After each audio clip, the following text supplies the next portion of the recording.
안녕하세요. 방송한 노무사 TV 시청자 여러분, 방송한 노무사입니다. 오늘은 사회초년병 임금 제대로 받기라고 그랬는데, 어, 사실 요즘에 굉장히 어려워서 그런지 임금 미지급권도 있고, 또 아예 못 받으시는 분도 있고, 그래서 임금 체불에 대해서 문의가 있는데, 구체적으로 어떻게 진정 절차라든가 이런 부분에서 궁금하신 초년병들이 많이 있으신 것 같아요. 또 알바하다가 못 받으신 분도 있고, 그래서 오늘은 뭐 2대 주제인 근로하고 임금에 대한, 그중에서 임금 부분에 대해서 여러분하고 한번 살펴보도록 하겠습니다.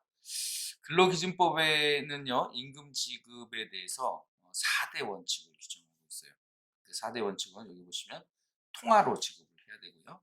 직접 지급해야 됩니다. 근로자에게도, 그러니까 미성년자에게도 직접 지급해야 되는 거고요. 전액 지급해야 되겠죠. 근로에 대한 대가성이기 때문에 발생한 임금은 전액 지급해야 된다. 그다음에 정기 지급의 원칙. 요거를 근로기준법 제43조에서 정하고 있어요. 이런 전제 아래 이제 일을 했는데 임금 체불이 됐다. 이런 건 어떻게 규정하고 있냐면 근로기준법 36조에서요.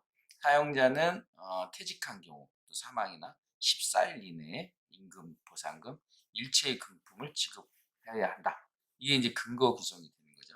그래서 이제 만약에 근로를 했는데 임금을 지급받지 못했다. 이렇게 임금과 상여금을 깎거나 연차, 휴업수당 연장, 야간 수당을 지급하지 않고 퇴직금을 동의 없이 지급하지 않다. 이러면 임금 체불이 되겠죠. 요 근거 규정에 의해서.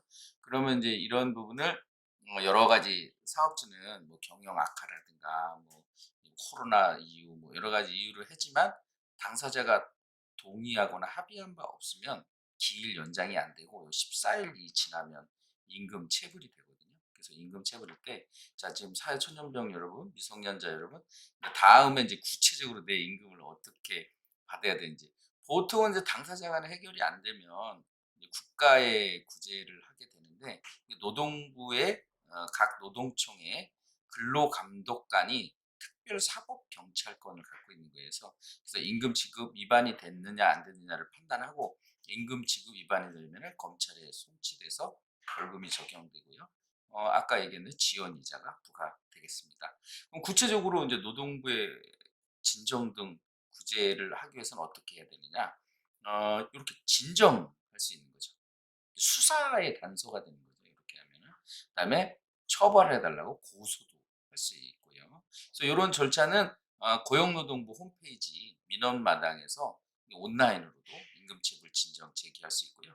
직접 방문해서 민원실에서 요 진정이나 고소를 할 수 있습니다. 그럼 내가 이제 근로했다라는 거하고 임금을 미지급받았다라는 걸 어쨌든 간에 그건 뭐 주장하시고 입증해야 되니까 금품 미수령 근거, 뭐 이렇게 체불 관련 문자나 출퇴근 기록부, 근로계약서, 급여 명세서, 통장 거래 내역서, 이렇게 통장 거래 내역 확인, 미지급 내역 이런 거를 이렇게 해서 확인하셔 가지고 또 챙겨 두셔서 나중에 이제 출석 요구가 오거든요. 보통 10에서 12일 정도 되면, 물론 중간에 조정관 제도가 있어서 조정관이 어 합의나 아니면 조정 절차를 거치게 되고요. 감독관에게 배정이 됩니다. 감독관에게 배정이 되면 사실관계 조사를 하겠죠. 체불 경위 및 지급 조사를 해서 만약에 체불 사실이 확정이 되면 이제 지급 지시를 하게 되는 거죠. 그러니까 지급 지시까지가 이제 노동부의 특별사법경찰의 역할이고요. 지급되지 않으면 이제 고소를 하게 된 경우에는 이제 형사 사용자 이권이 되고요. 또 이제 수사를 하고 처벌임금 확정, 지급 권유, 수사 결과 이제 인정이 됐다. 그러면 수사의 종결권은 검찰에 있기 때문에 검찰의 송치. 요런 절차가 진행이 되는데, 보통 45일 1차 조사 기간이고 또 45일 2차 조사 기간인데, 그래서 한 2개월 동안 이렇게 진정이 됩니다. 뭐 여러 사람들이 임금 체불일 경우에는 뭐다 움직여 쓰는 건 아니니까요. 전체 중에서 대표자를 뽑아서 뭐 대리인이나 변호사나 노무사에게 대리해 주시면 대리로 사건을 진행하게 됩니다.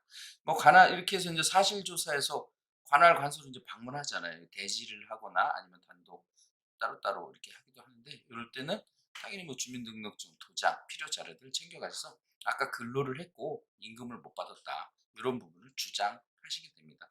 고용주에게도 이제 출석 요구서가 보내지고요. 면담이나 아니면 대직 이렇게 하게 되겠습니다.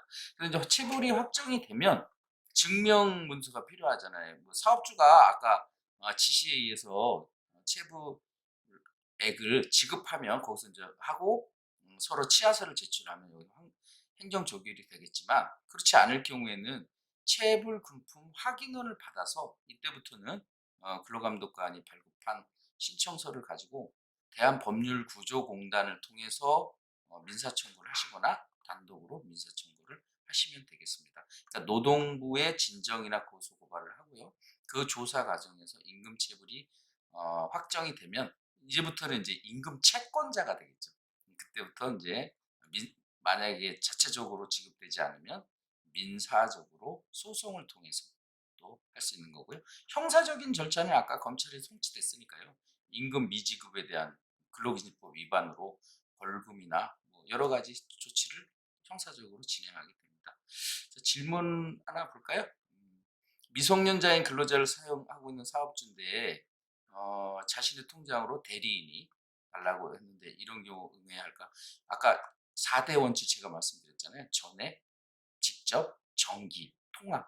네, 이렇기 때문에 미성년자에게도 직접 지급을 해야 됩니다. 그렇기 때문에 그 4대 원칙 중 하나의 직접 지급 원칙상 법률 대리인에게 지급하면 안 되고 근로자 미성년자에게 직접 지급을 해야 합니다. 또 하나 볼까요? 어, 사업자 월급 날짜는 매월 15일인데 근로자가 15일 이전에 자신이 이미 근로한 대가를 가부를 해달라고 소위 말하는 요구하면 사용자는 제가 그에 응하여야 될까요? 그랬거든요.